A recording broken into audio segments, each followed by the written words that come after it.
तो क्लास 12 की फिजिक्स विषय के अंतर्गत आप सभी लोगों को वैद्युत चालन चैप्टर पढ़ाया जा रहा है। ठीक है, तो आज इस वैद्युत चालन चैप्टर के अंतर्गत हम क्या सीखने वाले हैं? हम सीखने वाले हैं कि विशिष्ट प्रतिरोध होता क्या है, इसका सूत्र क्या होता है, विशिष्ट चालकता क्या होती है, विशिष्ट प्रतिरोध और धारा घनत्व में संबंध क्या होता है। ठीक है, बहुत ही महत्वपूर्ण प्रश्न है और ध्यान से देखोगे तो आपको यहीं पर इस क्लास में याद हो जाने वाले हैं। अगर हम बात करें विशिष्ट प्रतिरोध, तो चाहे आप स्पेसिफिक रेजिस्टेंस इसे बोलें या विशिष्ट प्रतिरोध, या इसे आप प्रतिरोधकता भी बोल सकते हैं। ठीक है, अब विशिष्ट प्रतिरोध को हम किससे प्रदर्शित करते हैं? रो से प्रदर्शित करते हैं। रो बराबर होता है E/J। कहने का सीधा मीन्स ये है कि जब किसी धारावाही चालक तार में हम क्या करते हैं, उसके सिरों के बीच विभवांतर स्थापित करते हैं, अर्थात उसमें धारा प्रवाहित करते हैं। ठीक है, तो जब किसी धारावाही चालक तार में हम धारा प्रवाहित करते हैं तो धारावाही चालक तार के किसी भी बिंदु पर वैद्युत क्षेत्र की तीव्रता और धारा घनत्व J के अनुपात को हम क्या कहते हैं? विशिष्ट प्रतिरोध कहते हैं। क्या कहते हैं? उस चालक तार का विशिष्ट प्रतिरोध कहते हैं। तो आप परिभाषा लिख सकते हो, क्या लिख सकते हो? जब, परिभाषा सभी लोग लिख लीजिएगा, जब किसी चालक तार में धारा प्रवाहित की जाती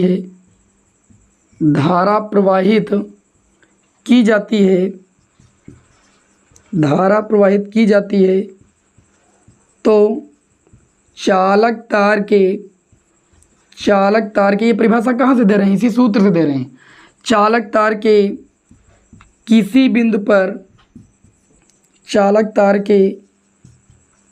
बिंदु पर वैद्युत क्षेत्र की तीव्रता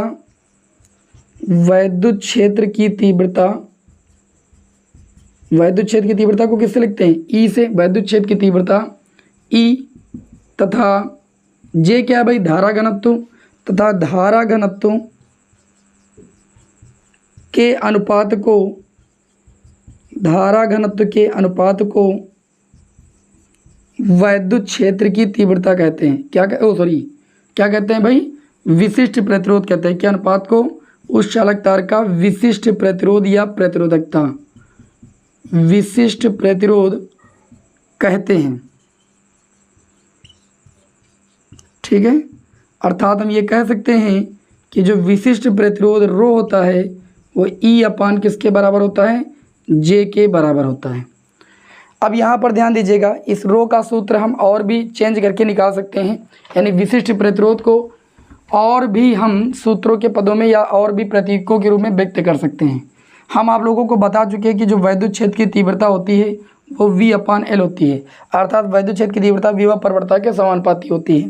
ठीक है, यहाँ पर लिखेगा यदि E का मान हम V/L तथा धारा घनत्व की परिभाषा से पढ़ चुके हैं, J बराबर होता है I/A। तो अगर हम E का मान V/L रख दें, J का मान I/ इसी सूत्र में रख दें, तो रो बराबर ऊपर क्या है? E बराबर होता है V/L और J बराबर होता है I/A। ये वैल्यू यहाँ पर पुट करेंगे तो सभी को पता है ये नीचे वाला A कहाँ जाएगा? ऊपर जाएगा V इंटू में, और नीचे हो जाएगा I और इंटू में L।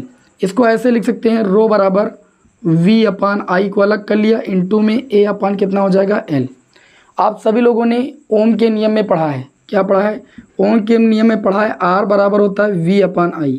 तो यहाँ से ये आपका रो बराबर हो जाएगा, इसके स्थान पर R लिख सकते हो, इंटू में A और बटे में कितना हो जाएगा? L। तो किसी चालक तार का जो विशिष्ट प्रतिरोध रो होता है उसका सूत्र RA/L भी होता है। अच्छा, अगर यहाँ से हम कह दें, इसकी देखो दूसरी परिभाषा विशिष्ट प्रतिरोध की बताने जा रहे हैं। यदि जो चालक तार हमने लिया था उसकी लंबाई 1 मीटर हो, ठीक, उसका जो क्षेत्रफल हो 1 मीटर स्क्वायर हो। ठीक, तो जो चालक तार हमने लिया है अगर वो 1 मीटर लंबाई का हो और 1 मीटर स्क्वायर अनुप्रस्थ काट के क्षेत्रफल वाला हो, तो बताइए आप यहाँ से जो रो की वैल्यू आएगी वो कितनी आ जाएगी? R आ जाएगी कि नहीं आ जाएगी?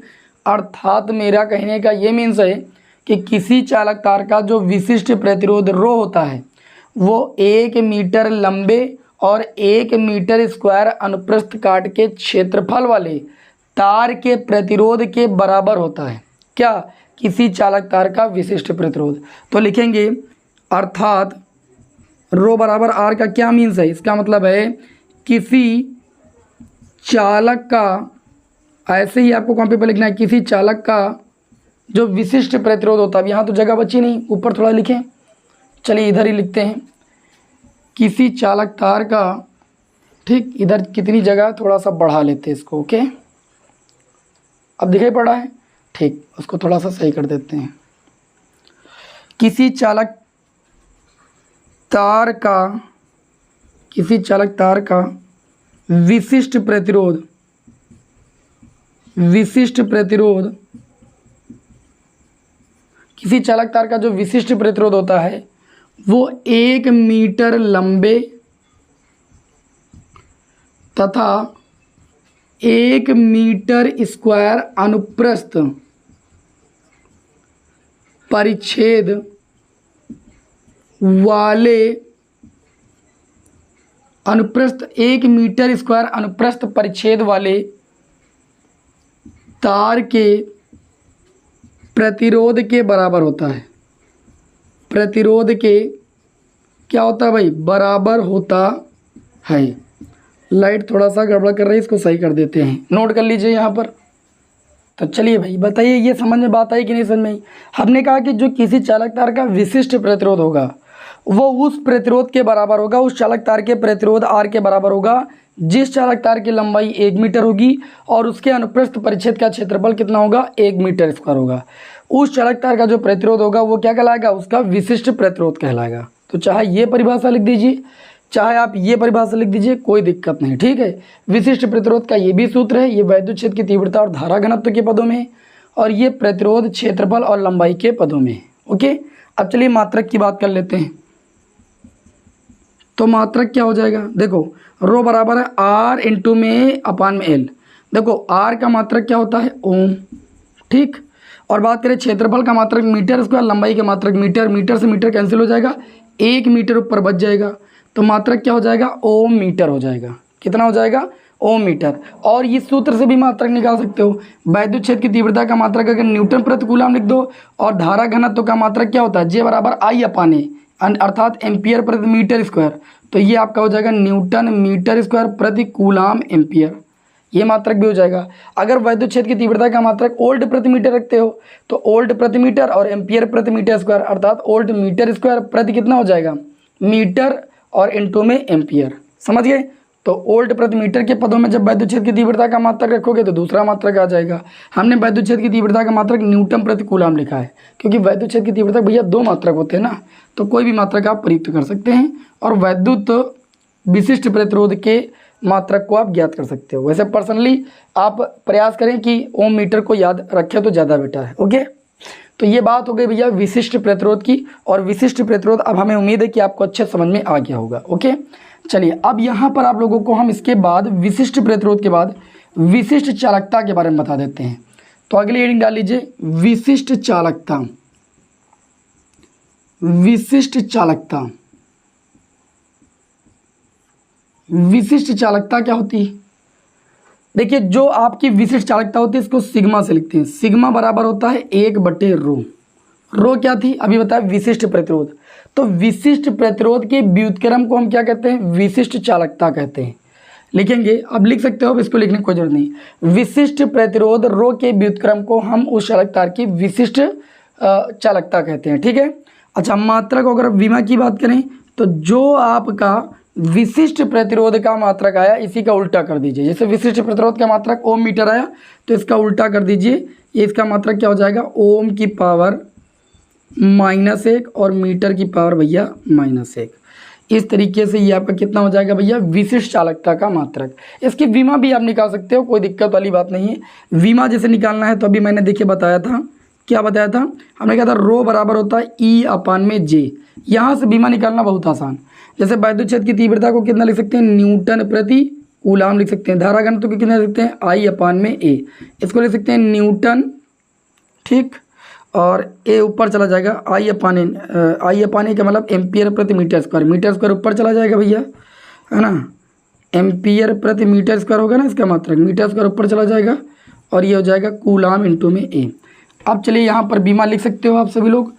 ये बीमा रो की निकाल ले, इसी का उल्टा कर दोगे तो चालकता की बीमा आ जाएगी, ओके। तो चलिए भाई रो की विमा निकाल लेते हैं। न्यूटन की विमा mL/t-2, मीटर की विमा को L से लिखते हैं L², बटे में आ जाओ। कूलाम की विमा को AT से लिखते हैं, इनटू में एम्पियर की विमा को A से लिखते हैं। सॉल्व कर लो, ये हो जाएगा mL 2 और 1 L⁻3 T⁻−2, बटे में आ जाओ। A की विमा कितनी हो जाएगी A² और T की पावर कितना हो जाएगा 1। ओके, इसको सॉल्व करोगे तो रो यानी विशिष्ट प्रतिरोध की विमा आ जाएगी M, है ना, L⁻3 T की पावर 1 ऊपर जाएगा, T की पावर भैया -3 हो जाएगा, A की पावर 2 ऊपर जाएगा, A की पावर -2 हो जाएगा। ये विशिष्ट प्रतिरोध की विमा आई है, ठीक। और विशिष्ट प्रतिरोध का उल्टा कर दोगे तो विशिष्ट चालकता की विमा आ जाएगी। तो चलिए विशिष्ट चालकता की विमा क्या होगी? विशिष्ट चालकता की विमा तभी लिख पाओगे जब विशिष्ट प्रतिरोध की, तो इसकी जो विमा हो जाएगी विशिष्ट प्रतिरोध की जो विमा, इसी का उल्टा कर दीजिए। M की पावर 1 था प्लस का, M की पावर -1 कर दिया। L की पावर 3 था, L की पावर -3 कर दिया। T की पावर -3 था, T की पावर +3 कर दिया। A की पावर -2 था, A की पावर +2 कर दिया। इस तरीके से ये विमा होगी किसकी भाई? विशिष्ट चालकता की। बताइए कोई दिक्कत? विशिष्ट चालकता और विशिष्ट प्रतिरोध को आपने अच्छे तरीके से समझ लिया। अब आप सभी लोग हेडिंग लगा लेंगे विशिष्ट चालकता एवं धारा घनत्व में संबंध। क्या हेडिंग लगा लेंगे? अगला बहुत ही महत्वपूर्ण प्रश्न, विशिष्ट चालकता तथा धारा घनत्व में संबंध। अगला प्रश्न आपका है धारा घनत्व में संबंध। चलिए इस रिलेशन को भी आप लोगों को निकालना बता देते हैं, इंपॉर्टेंट क्वेश्चन है। आप सभी लोगों ने अभी पढ़ा, मैंने आप लोगों को अभी पढ़ाया कि विशिष्ट चालकता को हम किससे व्यक्त करते हैं? सिग्मा से। सिग्मा बराबर होता है 1/ρ। तथा मैंने आप सभी लोगों को ये बताया कि जो रो होता है वो आपका विशिष्ट प्रतिरोध होता है। रो बराबर आप लोगों को मैंने बताया E/J होता है। रो का मान, इसको समीकरण 1 मान लीजिए। रो का मान कहाँ पर रख दीजिए? समीकरण 1 में रखने पर। रो का मान समीकरण 1 में आप रख दीजिए। जब रख देंगे तो सिग्मा बराबर हो जाएगा 1/, रो की वैल्यू कितनी है? E/J। जे ऊपर चला जाएगा तो J/ कितना हो जाएगा? E का गुणा इधर से कर दोगे तो J बराबर आ जाएगा सिग्मा इंटू में E। J क्या है? धारा घनत्व। सिग्मा क्या है? विशिष्ट चालकता। ठीक है, तो विशिष्ट चालकता और धारा घनत्व में यही आपका संबंध है। इस तरीके से आज की छोटी सी क्लास में मैंने आपको क्या पढ़ाया? विशिष्ट प्रतिरोध क्या है, विशिष्ट चालकता क्या है और विशिष्ट चालकता तथा धारा घनत्व में संबंध क्या है। आज की क्लास छोटी जरूर है लेकिन बहुत ही महत्वपूर्ण क्लास थी। हमें उम्मीद है कि ये सारे क्वेश्चन आपको अच्छी तरीके से समझ में आ गए होंगे। नेक्स्ट क्लास में आगे के क्वेश्चनों के साथ मिलते हैं। जय हिंद, वंदे मातरम।